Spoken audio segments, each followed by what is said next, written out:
panel ahead of, course, tomorrow's budget from the Labor Party.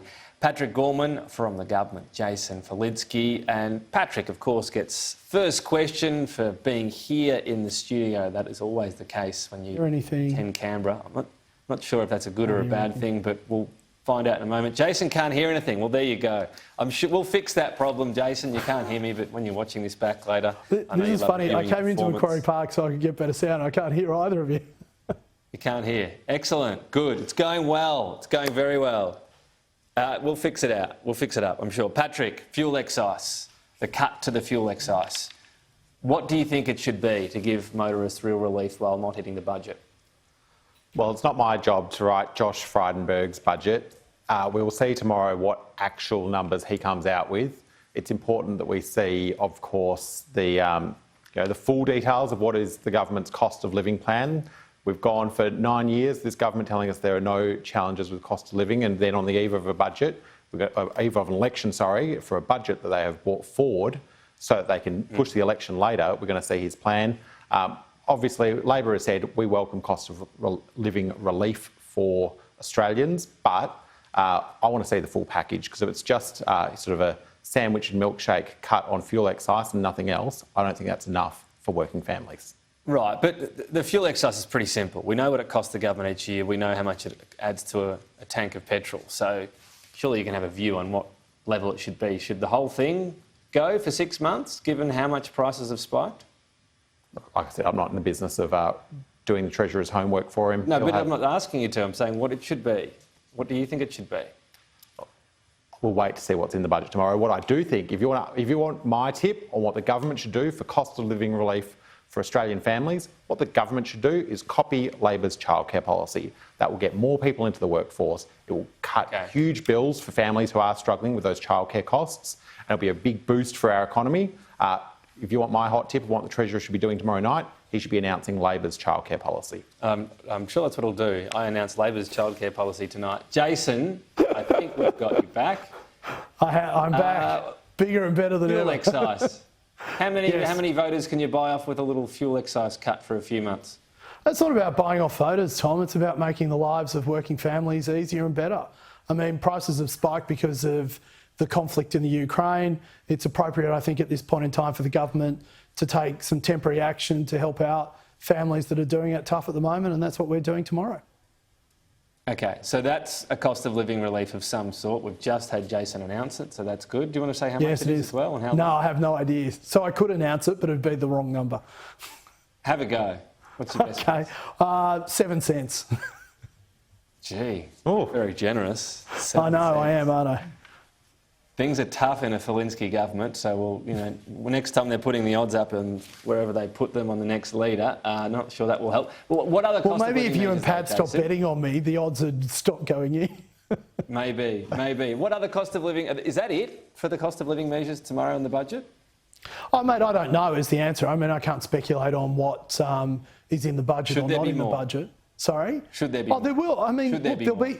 Look, this government has a track record over the last 9 years of delivering for working families and young Australians so that they can live better lives in Australia. And we're about making people's lives better. That's what we've always done for the last 9 years, and we'll keep doing that. Ultimately what this is about ensuring that we're growing real wages, we're giving people access to better services, funding them appropriately, and we've done that for the last 9 years. We've got a record on that of doing that. So that's what we'll continue to do. I mean, Tom, don't forget, coming out of COVID, we had the lowest death rates, the highest vaccination rates, the lowest unemployment rates, the highest growth rates, lowest level of debt. Our inflation rate is less than half of that of the United States and most of Western Europe. Okay. We're doing pretty well in Australia at the moment, and that's what we're going to keep doing. The wages growth is the missing ingredient. Let me ask you this. Real wage growth is a missing ingredient, that's true, yes. Yeah, well, that's the relevant one because you've got to balance it off against what you're paying for. Patrick, you mentioned cost of living. You might want to tell Anthony Albanese that because he doesn't seem to understand what real wage growth is, but I'll leave that to you next time you're interviewing him. Patrick, cost of living, so fuel excise. There's going to be something, both parties are on board with that. Childcare, we know Labor's got its policy. Is there anything else? There's a lot of other things we buy. Is there anything else Labor would specifically offer on cost of living?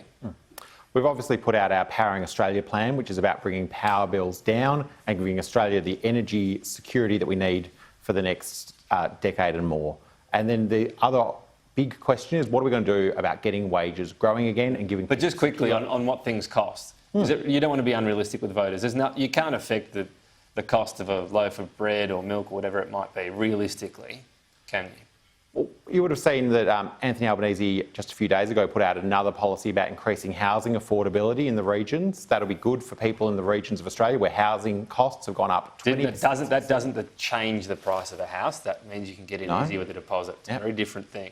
Yep, but getting people, we know that to give people that economic security of getting them into a home is something that helps with their long-term cost of living pressures. So all of these things, what can be done as a federal government, are things that need to be discussed. In terms of the challenges that Australia faces right now, I think no one can solve every single cost of living pressure that every single family faces. We've got to be realistic about that.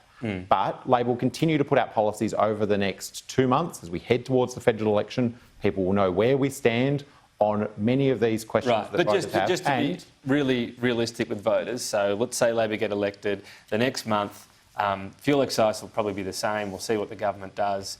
Childcare, you'll have a slightly better policy depending on how many... Well, we will have a better policy. No, you we won't. do have a better policy. No, you won't. We had a better policy. You don't. Situation you're in. They're spending a bit more. Well, we'll pull up the graphs next time we're on. We'll see who's better off and where. But that's the end of the road. There's no other advantage for a voter a month after the election. Is that fair to say? Voters aren't voting right now, Tom. They're going to be voting whenever the Prime Minister finally sets an election date, probably the 14th of May. So there's a bit of time between now and then for all of those plans to come out. Anthony Albanese will have more to say on Thursday night with the budget reply. And as frustrating as it is for you, Tom, it's frustrating for all of us. Even Jason doesn't know what's in the budget tomorrow night.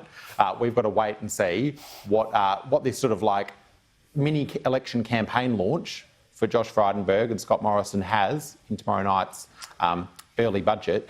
That will give us a bit of an idea. Any joy for one of the policies out of your, it's being described as your, I'm sure it's not all yours, but the housing affordability inquiry, equity out of super to help people get a deposit. It seems, the same principle as other government schemes. It's about the deposit.